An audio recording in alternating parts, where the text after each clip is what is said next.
Good morning everybody. Magandang umaga po sa ating lahat. Welcome to Kasyanno, EZMath. Our new topic today is about getting better in algebra. Do better in algebra? Well, that's a broad topic.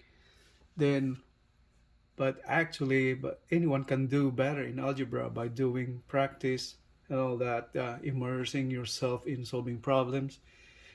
Anything that we do more frequently in life, we develop a habit, and this frequency of doing things is synonymous to practice. And the more practice that you do on a thing will make you proficient and eventually gain mastery in doing that thing. In algebra, practicing simplifying equations or finding the value of x will earn you a degree of proficiency depending on how often and the quality of your practice. So let's practice so you can do better. Alright, if you have these two examples over here, well, it seems we need to find the value of x, but in this level of solving the value of variable x requires a little knowledge in simplifying equations. While in high school, algebra high school, you probably have earned that proficiency already in solving the variables involved in an equation. But in here, these two examples, it looks like you get the second degree polynomial over here. Second degree, what I mean is that it has a second power, or the variable x raised to exponent 2. That's the second degree. And that is what I call, or in mathematics, that's called quadratic equation. And on example number 2, if you multiply this one right here also, x times x becomes x squared. So that's part of the quadratic equation. Whenever you see that x variable or y variable with the second degree or on exponent 2, that is what we call quadratic equation. And in solving quadratic equation, we resort to some of these techniques in solving the variable x. Like, first thing is do it by factoring. If you cannot solve the value of the variable x by doing factoring, the second choice is getting the quadratic formula to find the value of x. Well, that's more complicated. If you should know the formula for the quadratic formula to solve the variable x. So in here, so let's do it. So in first example, we attempt to solve this problem over here. So x squared minus 2 times quantity 10 minus x equals negative x minus 2. So I have here written down the first example, the problem. First example, x squared minus 2 times 10 minus x equals negative x and minus 2. And so to simplify this and finally solve the value of variable x, we have to have a degree of knowledge how to simplify equations. And in this case, so I presume you got some degree of knowledge in solving and simplifying equations. So let's start with that. So let's start. X squared. Let's do. Yes. Okay. So this one right here is the distributive property of multiplication over, since this is subtraction, minus right there. Distributive property of multiplication over subtraction. So we have to multiply this to that x. So what they have right here, so 2 times 10 is 20. Since it is minus, so that's minus. And then 2 times x is 2x. Now you're multiplying two negatives over here. So the product would be positive. Now we have minus x and minus 2. Simplify it further, we have to investigate the equation. We have to combine like terms. So what do we have right here? X right there. So to solve this, we have to move all the constants and all the variable on one side and leave on the right side 0 to find the value of x. Okay, let's do it. So combine like terms. Okay, so 2x and x right there, all you have to do, move it to the left side. Okay, so that's x squared minus 20, and then plus 2x. Moving this negative x to the right side to the left becomes positive. So plus x. And moving this 2 to the left, negative, it will become positive. So plus 2 equals 0. Combine like terms. We have that. We have this. Okay, so x squared, 2x plus x, 3x. Okay, well, let's do it over here. 3x plus 3x. And then minus 20 and plus 2. What's that? So minus 18 equals 0. In order to solve this problem, what we have to do is arrange the terms in descending pattern. What does it mean by descending pattern? Well, it's starting from the greater exponent of the variable x squared. So going down, so this should be x, right? So we have this one, right? Move this to this side. Okay, so x squared plus 3x, right? Minus 18, and that becomes 0. Now we investigate the equation. Well, first attempt is we have to figure out if that is factorable, or we can do it by factoring. If not, we will do the quadratic formula to find the variable value, to find the value of the variable x. So this is x squared plus 3x minus 18. If you think this is factorable, then we will start doing the factoring, right? So let's equate that to 0. Say two parentheses, group of parentheses over here. And so x and x is squared. X squared is x and x. And 18, since this one is negative, we are dealing with positive and negative signs of those second term, right? So let's just do that positive and negative.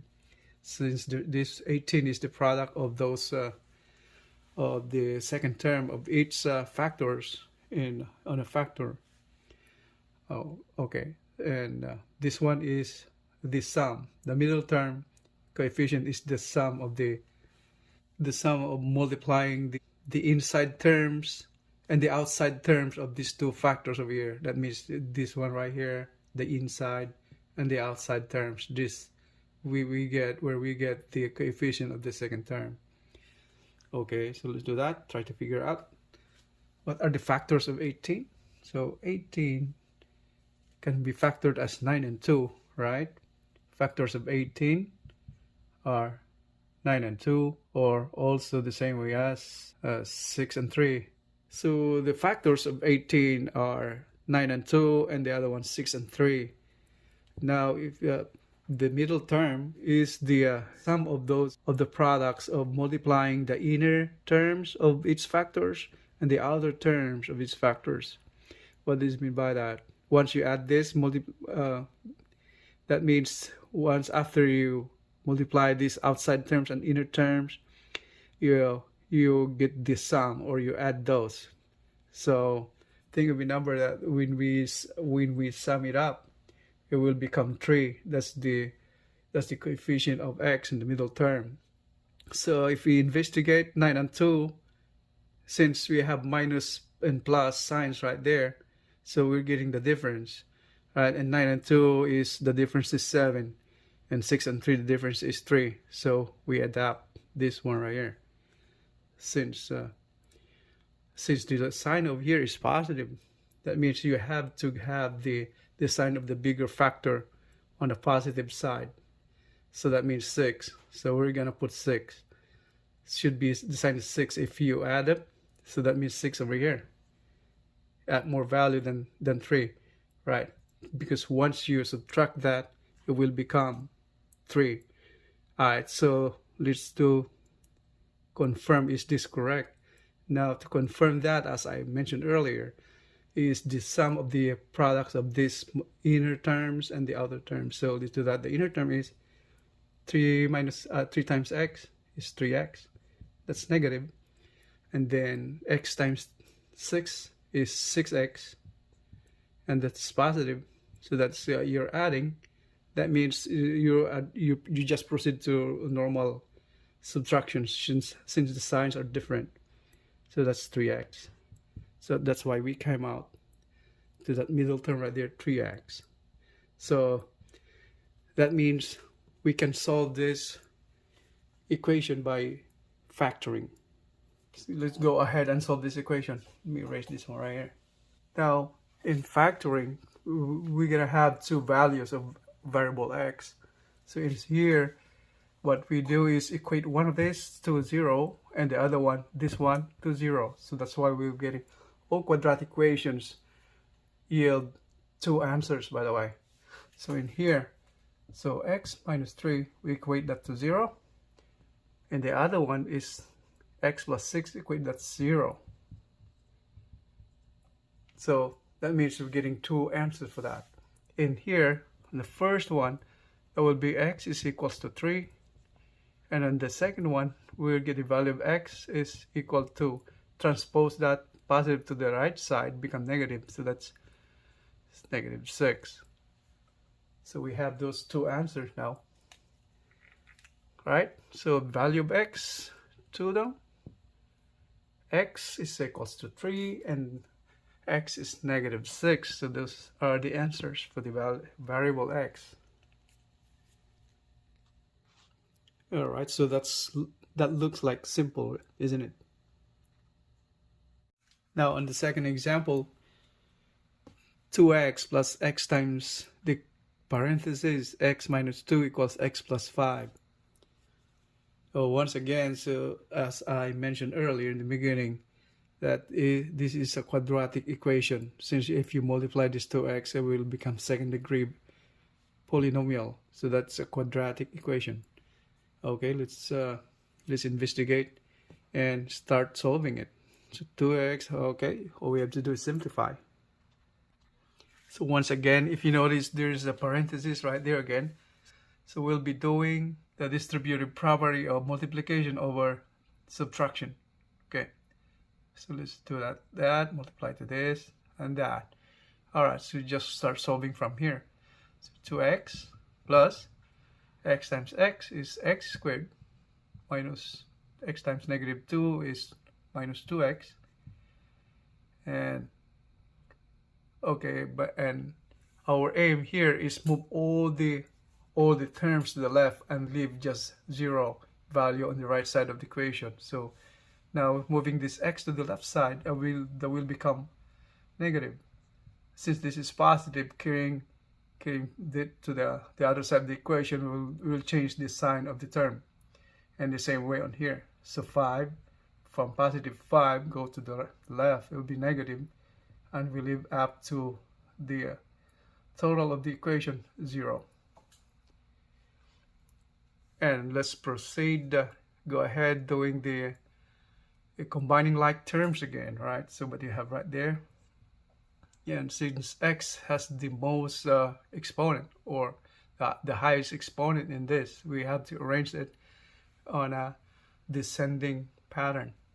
That means we have to start with on the left of the equation, which has the highest exponent. So this 2 on here, 6 squared, and then 2x minus 2x, so cancel that. And what we have now is x, right? So minus x minus 5, that's equal to 0. That's really simple. Right. It really looks simple, but hey, we still don't know yet. We're still in the process of finding the value of x. Now, investigate the equation. Is there any way we can factor this equation? Probably not, right? Because if we try factoring that one right there, equate to 0. This is x and this is x. Negative 5. We're dealing with the two negative signs over here. What does it mean by that? That means we're dealing with a positive and negative sign again. So positive and negative sign. And since why did I say that? It's because if you multiply the positive and negative numbers, it will come up to a negative value. So that's why you give the negative right here in the third term. And the middle term, we yield the middle term by summing up the inner and the outer products of the terms of this getting factored. So in this case negative, that means the difference of the factors of this 5 should be 1, since it doesn't show any number aside from x. That means this is actually 1. The term is 1, or the coefficient of the second term is 1. So if we do that, try to look at the factors of 5. Factors of 5 are itself and 1. There's no other factor. That means you cannot yield a 1 difference over here on the middle term. There's no way we get 5 minus 1 is 4. So there's no way you can factor this one right here. So that's the first attempt. That means factoring failed. Now we go to the next solution. The second solution is the quadratic formula to solve the variable x, right? Okay, so in utilizing the quadratic formula, you gotta know the formula for the quadratic formula, right? Otherwise, there's no way you can solve that. So those of you who don't know how the quadratic formula works or how it looks like, this I'll show you. So the quadratic formula, finding the value of x. So let's say the quadratic formula over here. So find the value of x is minus b plus or minus the square root of b squared minus 4ac all over 2a,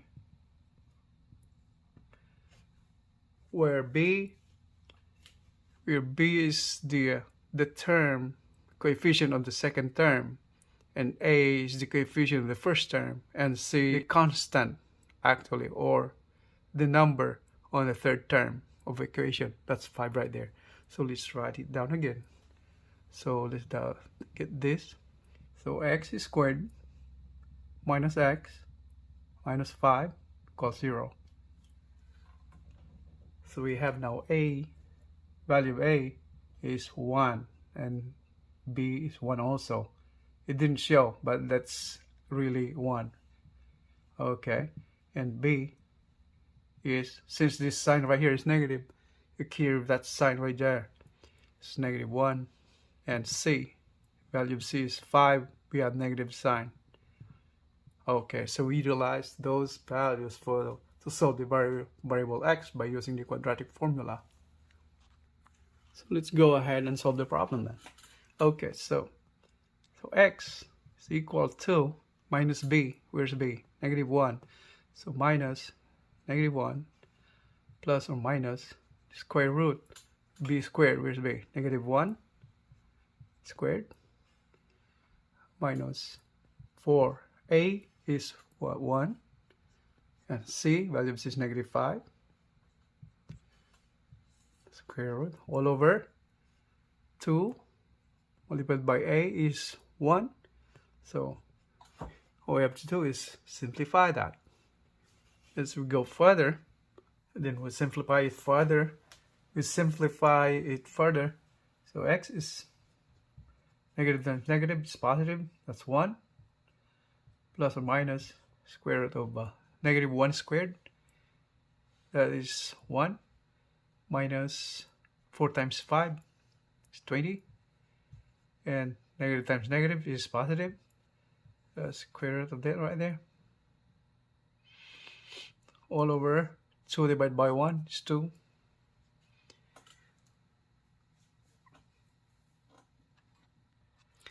Now we simplify it further. So we have that 1 plus or minus 20 plus 1 is 21. So that's the square root of 21 over 2. Now if you notice, we have two signs right there for the quadratic equation. that indicates we have two answers for this, positive or negative. Since we have to choose which one of these, a positive value of 20 square root of 21, and that will yield two answers. Or it can be this answer already, so that can be the answer already. And the other way is you can break that down, so but then it shows two answers, right? Let's do that. So x, taking the positive value of square root of 21, so that's 1 plus square root of 21 over 2. That's one of the answers. And the second answer is taking the negative value. So x is equal to 1 minus square root of 21 all over 2. So that's the second answer. Now, if you notice, we arrived at a positive value of the radicand. The radicand, that's the number inside the radical sign. So this 21. We got luckier. If we get this a negative value of radicand, it would be a different story, because that will be concerning imaginary numbers. And what is an imaginary number? Imaginary number is like considering if this were negative 21, square root of negative 21. See, that's square root of negative 21. Imaginary number is I is the square root of negative number, negative 1. So that would be indicated as 21i. So that would be a different story. So since the imaginary number is not in the scope of this topic, we leave up to other videos or somewhere else you can find that. All right. So, but for now, that's all we got. All right. We got the value of x, two values. Okay, that's for the quadratic formula. Well, that's just an explanation how to do it. Okay. So I hope everything is clear and you learn something so you can do better in algebra, and you would eventually pass your algebra and get better on it. And for sure, by doing more practice, you learn more, and in the long run, or eventually, you will master algebra, right? So that's all for today, and I hope you pick up something today and do better in algebra. And thanks for watching. If you are a math student or person trying to learn math or algebra, I encourage you to subscribe to my channel so you would not miss any of the algebra or math tutorial videos uploaded in the future, since I'm regularly and on a weekly basis uploading algebra course lessons on YouTube. And that includes related videos on math mastery and problem solving. All right. Hope you guys enjoy your day. Thank you very much. Have a great day. Maraming salamat po.